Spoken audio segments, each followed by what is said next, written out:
Welcome to Kenton Teaches. Enjoy the video. You start on the machine you want to control.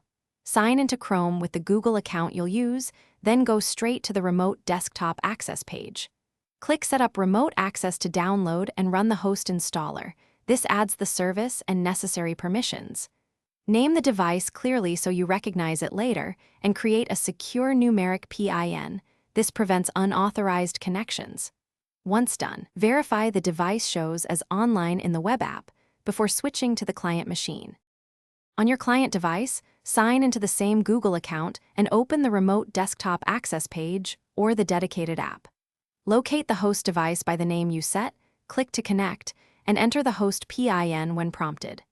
Make choices for display quality and enable clipboard or file transfer if you need them. These settings affect speed and functionality. If response feels sluggish, lower the resolution or enable the performance mode. This trades visual fidelity for responsiveness, which is crucial on limited bandwidth. Complete the session by securely signing out when finished and closing any sensitive apps. This protects privacy on shared hosts.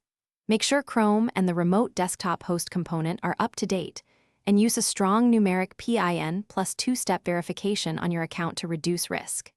If you run into trouble, first verify the host shows online, then confirm firewall or router rules allow outbound connections and that the host service is running. If needed, restart the host machine and try reconnecting.